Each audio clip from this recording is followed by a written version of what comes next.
Head da área de Relações com Investidores e Marketing na VBI.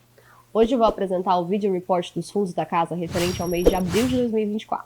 Neste mês, destacamos o CVBI11, que aumentou seus rendimentos para R$ 1,11 por cota, e o RVBI pagando 0,75 centavos por cota. Agora, para trazer o panorama de mercado do último mês, trazemos Ricardo Vieira, Senior Partner e Head do segmento de Real Estate Securities.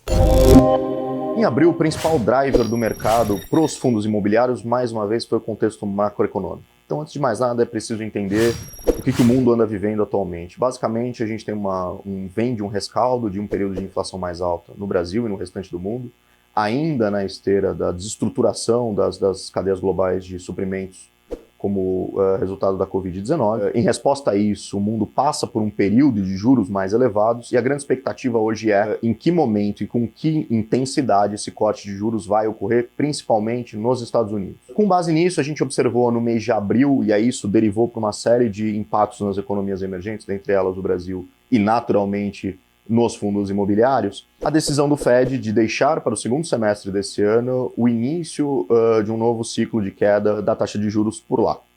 Isso porque os dados de inflação ainda são um pouco resilientes nos Estados Unidos, então existem discussões se o corte de juros começa em setembro ou até mesmo em novembro desse ano. Com isso, por aqui, os juros futuros ficam mais elevados, as expectativas de corte na Selic acabam subindo um pouquinho, né? Então o juro terminal, que há poucos meses atrás estava para esse ano em 9%, agora já está em 10%, coincidindo com o fim aí do mandato do Campos Neto no Banco Central. E para o ano que vem, mais novos cortes, terminando em 9%, estabilizando daí em diante. Um outro fator que também ajudou a trazer um pouco de turbulência para o mercado local no mês de abril foi a LDO, né? A Lei de Diretrizes Orçamentárias, do Orçamento de 2025, que foi submetida ao Congresso com déficit zero. Quando a gente olha essa informação isoladamente, parece uma boa notícia, após quase uma década que o Brasil vem acumulando de déficit primário. Por outro lado, a Fazenda e o governo já haviam anunciado que existe uma expectativa de que o Brasil já em 2025 apresentasse superávit. Então isso demonstra uma deterioração potencial das contas públicas e do orçamento, e que só vai ser possível de fato concretizar esse superávit eventualmente a partir de 2026. Então isso também trouxe um certo grau de incerteza e de preocupação. Isso faz com que o juro futuro, apesar da Selic seguir caindo agora, como foi confirmado no início de maio, né, de 10,75 para 10,5, em linha com boa parte das expectativas do mercado. Porém, o juro futuro, né, o que se negocia no mercado secundário, nos vértices de 5 e 10 anos, que influencia muito no custo de capital das empresas e também no custo de capital dos investidores para ativos de risco, como os fundos imobiliários, acabou abrindo, passando o patamar simbólico aí dos 6%, a depender do dia com alta volatilidade, se aproxima até de 6,3% ao ano.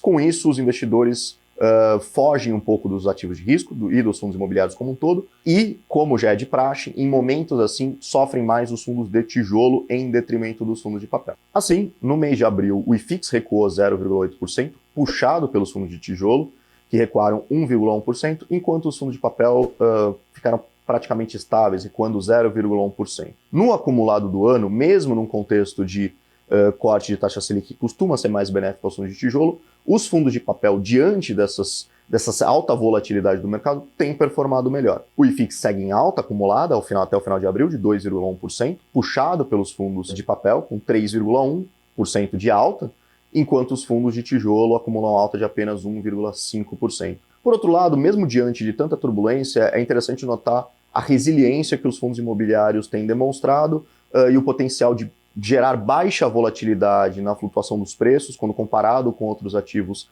financeiros, mesmo em momento de volatilidade mais aguda, por exemplo, das NTN-Bs. Para falar das novidades dos fundos de office, passo a palavra para a Natália Landi, Portfólio Manager do segmento.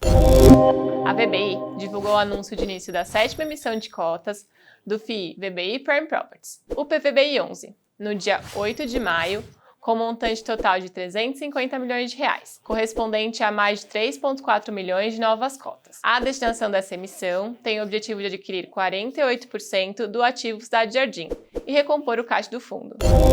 Com o intuito de promover constantes melhorias para vocês, nossos cotistas, apresentamos a partir desse mês algumas novidades nos relatórios gerenciais dos nossos fundos de papel.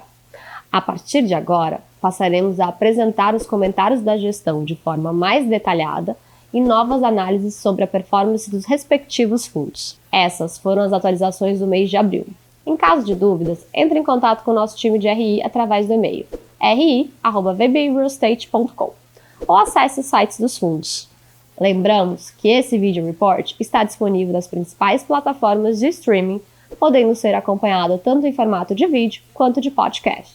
Siga a VBI no LinkedIn, Instagram e ative as notificações do YouTube para todas as novidades da casa. Muito obrigada e até o mês que vem!